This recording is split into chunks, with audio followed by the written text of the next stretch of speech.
When Mitt Romney comes to Ohio, he likes to talk about a faraway threat that hangs over anxious crowds.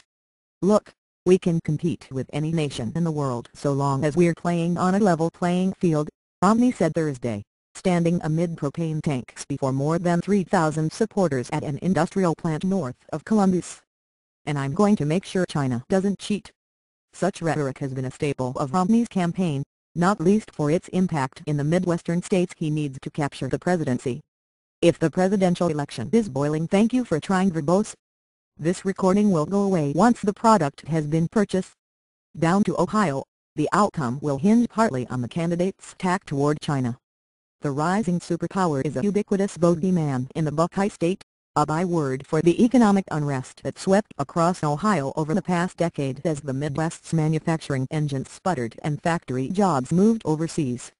Which is why the two men vying to run the 20th century's top superpower are tangling over who can get tough with the potential hegemon of the 21st. The Romney campaign has long lambasted Obama as a feckless statesman, and one of the central threads of that "thank you for trying" verbose. This recording will go away once the product has been purchased. Argument is the notion that he's been trampled by China. Like a doormat, Paul Ryan, Romney's number 2, recently charged, after the Obama campaign deferred a decision on whether to label China the currency manipulator, something Romney promises to do on Day 1. As Times' Michael Schumann notes, such a move wouldn't accomplish much.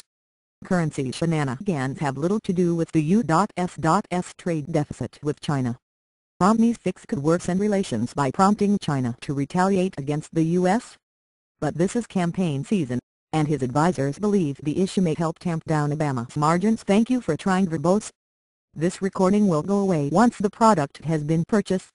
In the state's union-heavy Democratic strongholds, standing up to China is a major deal in Toledo and Cleveland, says Scott Jennings, Romney's state director.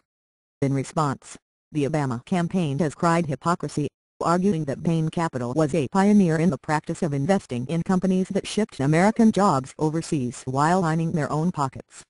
"He's been talking tough on China," Obama told supporters at Bowling Green State University in Ohio recently.